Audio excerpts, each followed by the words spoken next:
to another Axel 72 video, and in today's video it's a pleasure to be joined by Mason Cartwright. Mason, first of all, mate, how are we? I'm good, thank you, mate. I'm good.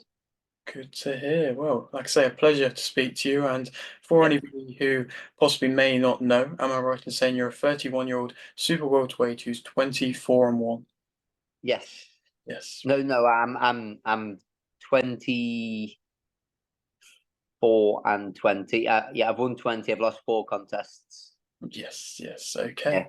Yeah. Of course. And so I'll start with the question which I always like to start off with. I know it's going right back to the very beginning, and I suppose your opening question is, why did you start boxing? Uh, my mum just took me because I was always fighting as a kid and was just always being a bit mischievous, and my mum took me for a little bit of discipline. We all have like an uncle knobhead, don't we? So like an uncle that's not actually your uncle, but he's a good family friend. And I had my uncle Simon, who he went and boxed it. He competed as an amateur and stuff, and he always had me like punching the sands in the living room and stuff. And he was always saying, "Listen, take him to boxing. He can fight." And I was always fighting at school. And in the end, my mum just took the plunge and just thought, right, I need to get him to somewhere that's going to teach him a little bit of discipline. And she took me, and I was 6 years of age, and so Wow, I've that's been boxing ever since.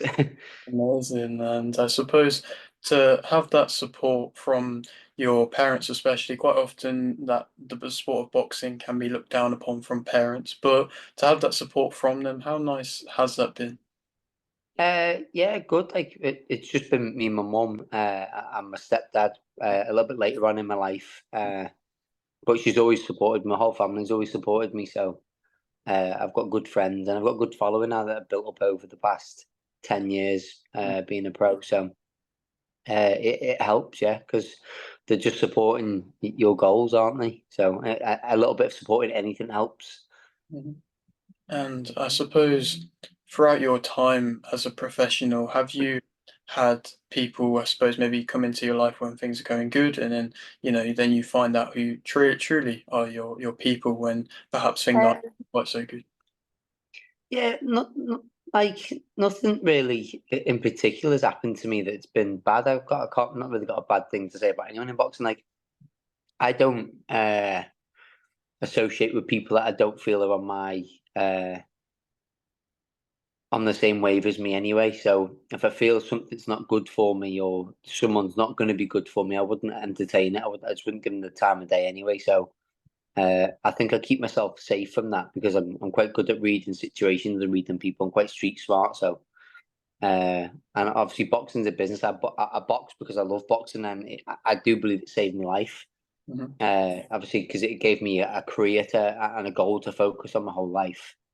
But it's not dragged me down Mhm. any dodgy paths or any mishaps. So I can't really I can't really say anything on that really because obviously I understand that some boxers get led astray and some boxers deal with a lot of shit in boxing. But I've been all right. Obviously, it's not been a perfect career, but on a whole, it's been all right.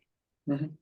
No, I really respect that mentality. And when you do go back to the early parts of your career and turning professional, why would you say that you did turn professional when you did? Do you feel like that was the good time to do so?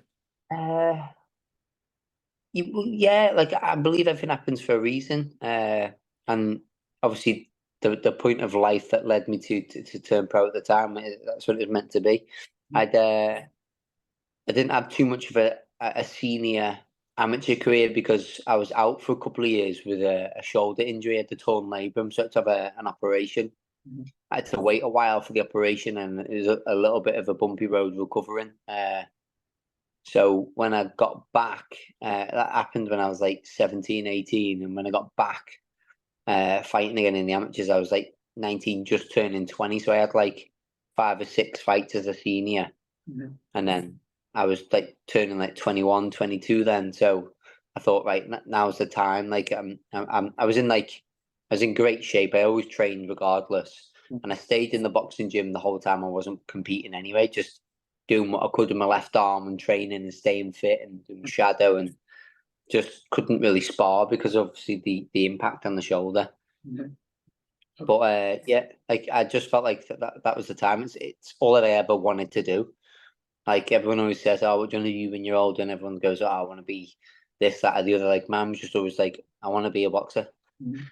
I want to be a professional boxer." It's just all of it. It's all I've ever said. It's all I've ever known from 6 years of age. Like boxing Monday, Wednesday, Friday at what used to be Vauxhall Motors boxing gym, but we're called Wirral CP now. Mhm. My old amateur trainer, Peter Phelan, he's actually still one of my coaches now. He comes and trains me in my pro gym with Danny Withington at No Limit. So uh, yeah, it's just all rolled into one big snowball over the years. Mhm. No, it's a brilliant story, and I suppose starting at such a young age, like you did, do you feel like that only benefited your career going forwards?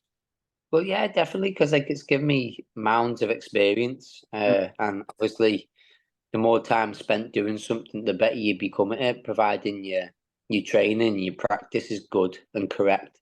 Because you'll only be as good as what you're taught. And it's like they always say, "Oh, practice makes perfect," but it's actually perfect practice that makes perfect. If you practice doing the wrong things, and you're gonna do the wrong things come fight night, aren't you? So, one of my like biggest downfalls for me, like over the years in the amateurs, and sometimes in there's been times in the ring as a professional, like my temper and just me wanting to fight. Mhm. Uh, and not really use my nous in boxing. So I've got a good boxing brain. Mhm. Just sometimes get drawn into a fight a bit too easily. But something I feel over the past couple of years, I'm definitely starting to be able to uh, deal with a lot more. Is control my anger and like control that fight in me, just going like just go balls to the wall kind of thing. So it's a learning curve, and you'll always learn. Like even now at the ages of 31, I'm still learning. Mhm. No, of course, you always have to be learning in life and progressing. And Mm. you speak about you seem like you're open about, your temperament and getting drawn into fights and things like that. Do you feel like that always, that nutty, I suppose, as your nickname, mindset's always been ingrained with you? Yeah, so nutty actually isn't meant to be for like a nut job. It's so Peter Phelan who I just said then. The first time I ever walked into the gym, when my mum took me when I was 6. Obviously, he introduced himself to my mum, and my mum introduced me, and he said, "So, what's your name, Nutty?" And Mhm. that's what he said to me because I was Ginger Nut. He said to me, "What's your name, Nutty?" And then it stuck with him, and he just called me Nutty all the time. And then everyone in the gym and all the other kids started calling me Nutty, and it's just stuck from day one, from the first day I stepped in a boxing gym. I was called Nutty, and it's just stuck. I really apologize. I don't. Yeah, no, it's okay. It's okay. It can be a little bit of an innuendo, can't it? Because I suppose I can be a bit nutty sometimes when my ginger temper comes out. So, uh, it works both ways. But it was just because uh, I was ginger, and Macca called me nutty, ginger nut. No, that makes a lot more sense. And I Yeah. suppose when we spoke about the early part and why you turned professional when you did, but going through the time of being a prospect, obviously you fight journeyman and you Mm. platform for yourself. And when you look Mm. upon that time, did you enjoy going through that early prospect phase? Yeah, well, to be fair, I was chucked in the deep end quite early on, to be honest, because I boxed Wayne Green and I boxed D Mitchell. They were my first two fights, and then in my third fight, I got offered a fight at the. It was like obviously a Warren promotion, so I was with Frank Warren at the time. Um, it was to box an unbeaten lad called Ashley Hill in my third fight from uh, from Chigwell. It was in the Prince Regional Hotel, and I was a bit like, what do I do here? Like he's an unbeaten kid like me, and I was just thinking, do you know what? Like I'm not in this to just fucking take part and just have an easy ride. I thought, yeah, whoever wins wins, and I went and I punched him from pillar to post. So uh, that that was a quite daunting moment at the time, because like I was like 3-0, he was 3-0, and it was like whoever wins stays.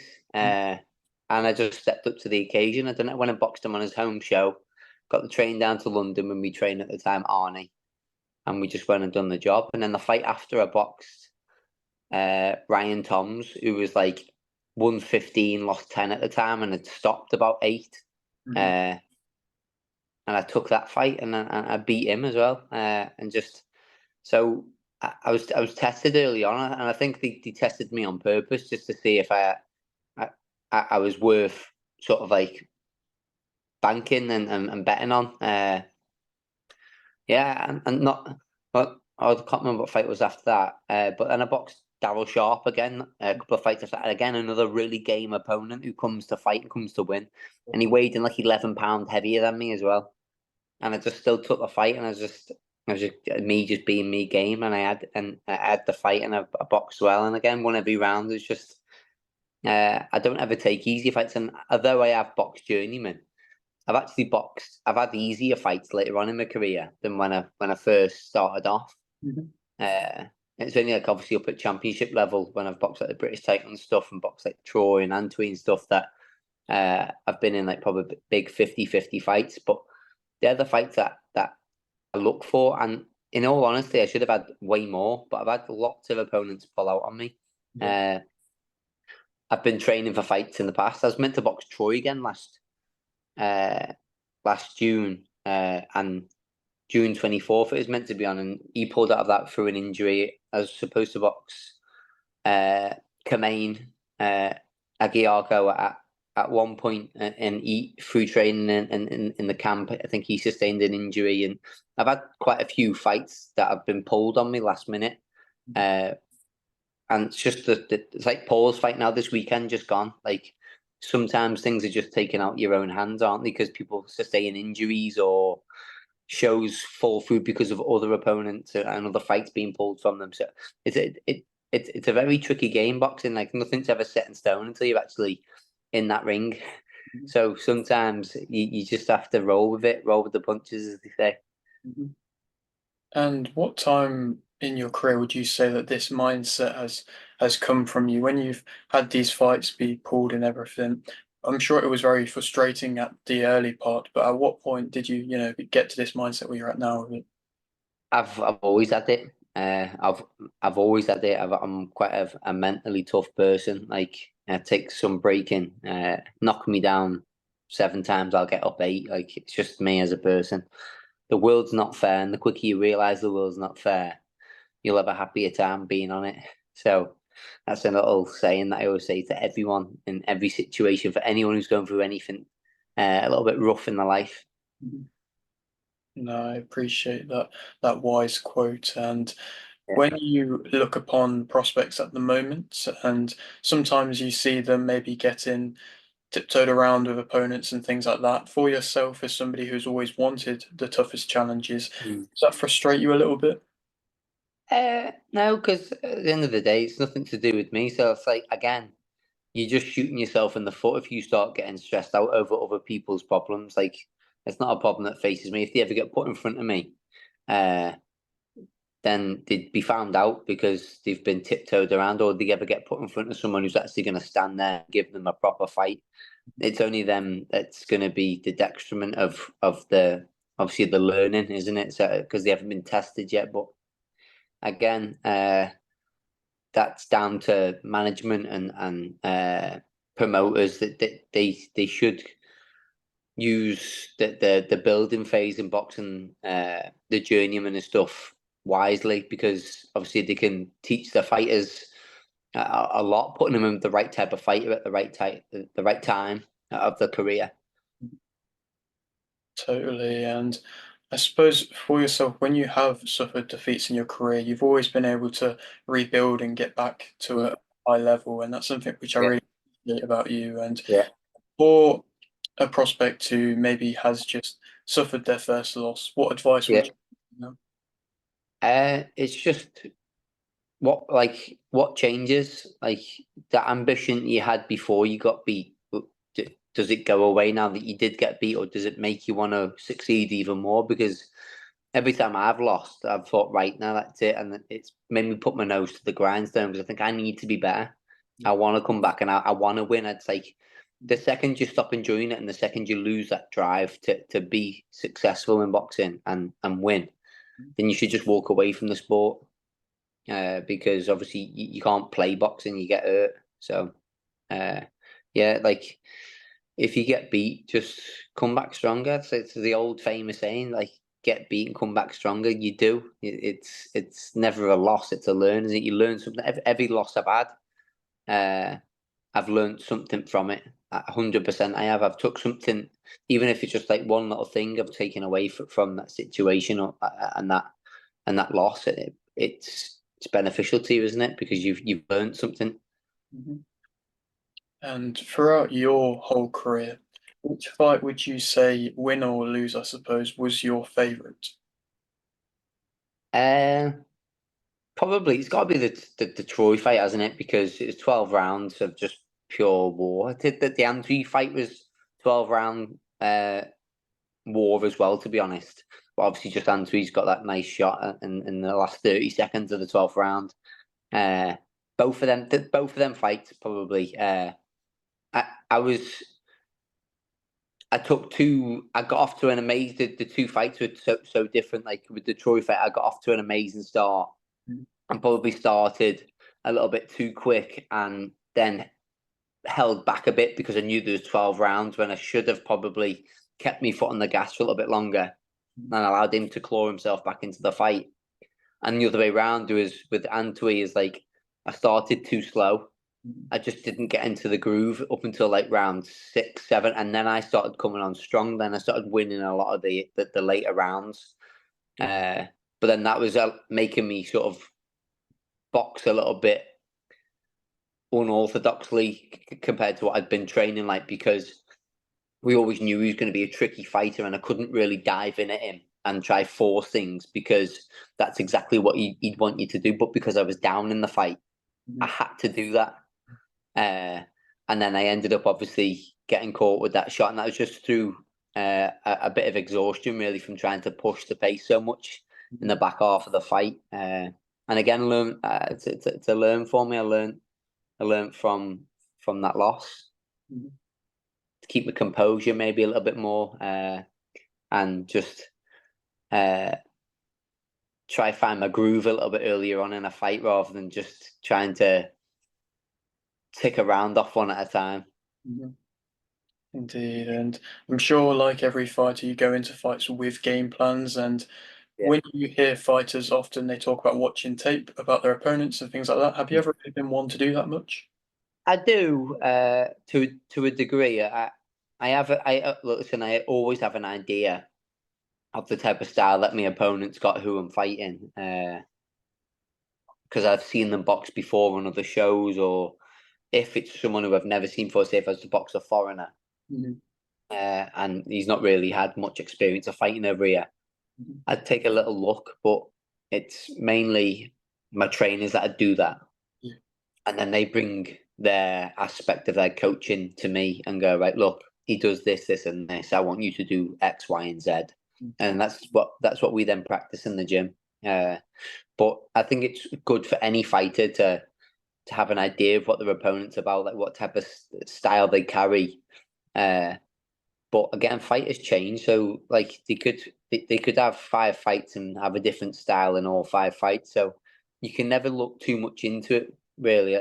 So it's not something that, like I say, is an absolute must for me. I need to watch them. I need to watch every single fight. It's like I get a good idea of it, and my trainer does all that, and they then program me the work that I need to do. That's brilliant to hear, and I really appreciate your time. Just a few more from me, mate. And Yeah. so, when you speak currently about boxing, obviously you Yeah. were meant to fight yesterday, and you fought a couple of weeks ago. Yeah. So, what would you say currently is your main motivation for the sport? Just I just want to win. I like competition. No matter what it is that I'm doing, I compete.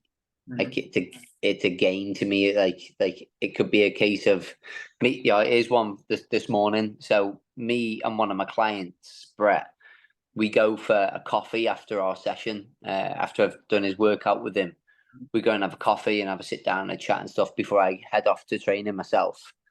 And today, this week, we'd already been for a coffee twice, and this was his third session. So we always say, right, we've both bought each other a coffee. The third coffee, we rock paper scissors it, and whoever loses buys the coffee. Like I've been losing for ages, and I keep having to buy this third coffee when we've been going. And I won this morning, and I was made up, and I made me morning that I'd won and I'd got this coffee.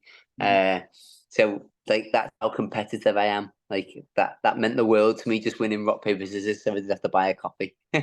So boxing is even higher. Do you know what I mean? It means even more to me winning at that because I'm passionate about it. No, that's what you want to hear. You want to have that passion. Yeah. I Mm. suppose, is it also important? I feel like sometimes you can see fighters, they have really good technical ability, but they just don't have that perhaps aggressive or competitive nature Oh, enough. And do you feel like that yeah. you have to have? Yeah, I think 100%. Like a person who's got a lot of talent and a lot of skill, they can be broken. Mm. And in like a 12 round fight, it's a long time to be able to keep that discipline and have someone who's hungry in front of you and will push the pace for 12 rounds. If you haven't got that little bit of bite and that little bit of grit in you to dig deep when's needed, because you will have to dig deep at some point in a 12 round fight. You could be hurt, you could be tired, you could be having relentless pressure on you. There's going to be a time where that little bit of grit is going to be tested. If you haven't got it, then you're always going to fail at the higher levels, that is. Because at the end of the day, in a 50-50 fight, like it's what it says on paper, it's a 50-50 fight. So then it comes down to all them little 1%. Mm. That little 1% of grit, that little 1% of determination, that little 1% of willpower when you don't feel that you've got anything left and you have to dig something out. Like you're going to be tested with that at some point. And obviously, if you haven't got it, then you'll be found out. Mhm. Completely agree, mate. And for yourself, and I'm sure you're not really setting too, bigger goals perhaps at the moment with boxing, but where would you like to see yourself in a year's time? I want to win this British title. I've boxed for it twice now. It's in a mate. It's for me. It's my favorite title, the British title. So I'm just aiming to get back towards that. Obviously, if other titles get offered to me along the way, I'll box for them too. But I'm wanting to win this British title. I need to win this British. I know I can win the British title. I can compete with anyone at 154 pounds. I know I can. I'm strong. I'm fit. I'm sure I've got mounds of experience. I've I've had world class sparring where I hold more than my own. So I've proven I can mix at that level, and that's just my goal. Like I want to win the British title, and if more titles come along the way, fantastic. But like in my head, I want to win the British title, so that's what I'll be trying to get myself back to. Mhm. No, it's great to hear that you have a goal and a plan, and Yeah, I appreciate it. I'm going to leave with this final question, which I always yeah. love to ask, and basically just open up the floor. Is there anything you want to shout out, promote, anything like that? Just all my sponsors really that have been with me from like a lot of my sponsors have been with me from day one, like BBRS Building Supplies, which is here in Asmere, Sports Asylum. Obviously they take care of all like me kit and stuff, and they give me my supplements. Uh, I've had loads of support through like friends and family over the years, and people back like the biggest one is everyone who comes to watch you, like and buys tickets and Yeah. comes traveling and comes down to Newcastle or goes up to Bolton or goes down to London. Like they've travelled everywhere to watch me. So the biggest one I'd like to thank you is just all my supporters and all my friends. Like they are all they are what a boxer needs, because if you can't sell tickets, you're Mhm. just never going to get anywhere, because at the end of the day, you need to put bums on seats. And obviously, you have to have an exciting style to do. Like you can't bloody be a boring fighter and expect people to want to come pay and watch it. So I think people enjoy to watch me box because I am that little bit nutty. No, brilliant, Mason. And thank you very much for your time. And Yeah, hopefully, maybe a little bit further along down the line, we can come back and have another chat, man. yeah, mate. Whenever. Brilliant. And so if you're on your around here and you haven't yet subscribed, please do so. Like the video if you did indeed like the video, and thanks for